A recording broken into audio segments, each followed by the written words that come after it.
Friends, welcome back to my channel. जय श्री कृष्णा। महाभारत युद्ध में पांडवों और कौरवों की लड़ाई के बारे में सभी जानते हैं, मगर कुरुक्षेत्र से पहले भी दुर्योधन समेत सभी कौरवों को अर्जुन ने मात दी थी।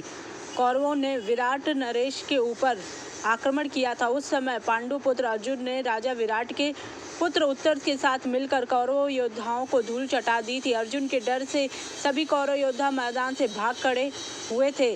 बात तब की है जब पांडव विराट नगर में अपना अज्ञातवास पूरा कर रहे थे। पांडव और द्रौपदी राजा विराट के यहाँ भेद बदल कर अलग अलग रूपों में रह रहे थे। अज्ञातवास का समय लगभग पूरा हो चुका था। द्रौपदी राजा विराट की पुत्री की दासी बनकर और रानी की दासी बनकर महल में रहती थी।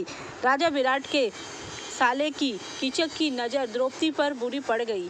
उस वक्त भीम राजा विराट के यहाँ रसोइये का काम करते थे। उनका नाम वल्लभ था। जब भीम को इस बारे में पता चला तो उन्होंने कीचक के बड़ी बेरहमी से वध कर दिया। कीचक बहुत पराक्रमी था। उसे युद्ध में अच्छे से अच्छे योद्धा को धूल चटाई थी। उनकी मौत से विराट के परिवार में मातम छा गया। कीचक से त्रिगर्त के राजा सुशर्मा और कौरव भी डरते थे। जब हस्तिनापुर में दुर्योधन के पास कीचक की मौत की खबर मिली तो वह उत्तेजित हो उठा। दुर्योधन ने राजा सुशर्मा से संपर्क किया और विराट नगर पर आक्रमण करने की योजना बनाई। योजना के मुताबिक सुशर्मा ने विराट नगर में आक्रमण किया और राज्य की सभी गायों को लूट कर ले गया। विराट नगर के सभी ग्वाले राजा विराट के पास पहुंचे और उनसे रक्षा करने के लिए कहा। राजा विराट अपने सभी वीर योद्धाओं के साथ सुशर्मा की सेना के पीछे चल पड़े। दूसरी ओर कौरवों ने विराट नगर पर हमला कर दिया। उस महल में सिर्फ राजा विराट के पुत्र उत्तर मौजूद थे।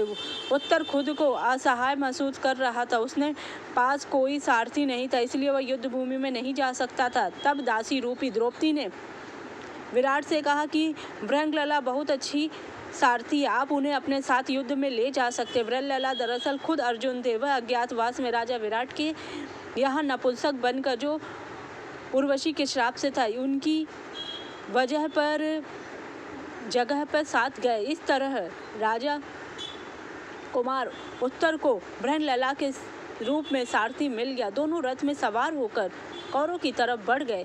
जैसे ही वे कौरवों के सामने पहुंचे, वहां दुर्योधन, कर्ण, भीम, पितामह भीष्म, द्रोणाचार्य जैसे धुरंधर खड़े थे। उन्हें देखकर उत्तर डर गया। उन्होंने भृंगलला से कहा कि हमें लौट जाना चाहिए, हम अकेले इनसे मुकाबला नहीं कर पाएंगे।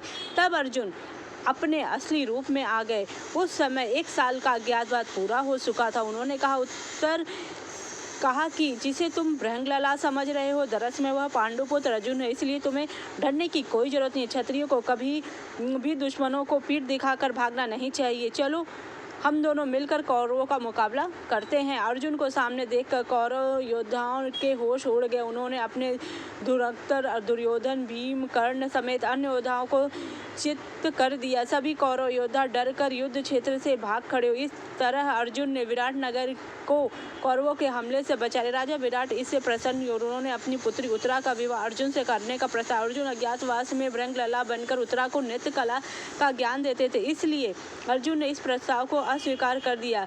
उन्होंने कहा कि गुरु शिष्य का संबंध पिता और पुत्री के समान है, इसलिए मैं उनसे विवाह। अर्जुन ने राजा से कहा कि उत्तरा मेरी शिष्या है और वह उन्हें पुत्री के समान मानते। राजा विराट अर्जुन के इस कथन से और प्रसन्न हो गए। फिर उन्होंने उत्तरा का विवाह अपने पुत्र अर्जुन ने कहा कि आप मेरे पुत्र उत्तर अभिमन्यु के साथ कर दीजिए, जो कि शौर्य और गाथा में मेरे ही समान है, और यह मेरी पुत्र वधू बनके हमारे साथ ही रहेगी। इस तरह उत्तरा का और अभिमन्यु का विवाह हो गया। उत्तरा और अभिमन्यु के विवाह से ही राजा परीक्षित का जन्म हुआ। जब चक्रव्यूह में बड़ी बेरहमी से 7 महारथियों ने मिलकर अकेले ही अभिमन्यु को मार दिया था, तो उनकी मृत्यु के बाद उत्तरा ने ही राजा परीक्षित को जन्म दिया।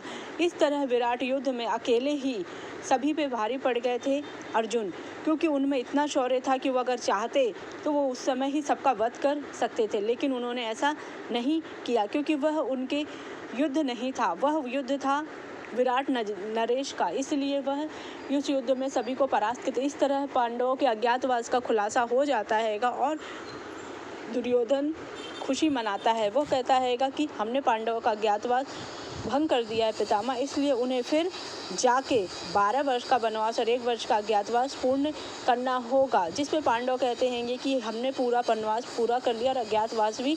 लेकिन जब दुर्योधन नहीं मानता है तो भगवान शांति प्रस्ताव लेके जाते हैं। उसके बाद भी दुर्योधन नहीं मानता है, तब महाभारत का युद्ध शुरू होता है, जिसमें कि लाखों लोग मारे जाते हैं। इस तरह दुष्ट दुर्योधन का अंत होता है। इस तरह अर्जुन को कोई भी परास्त नहीं कर सकता था। जय श्री कृष्ण।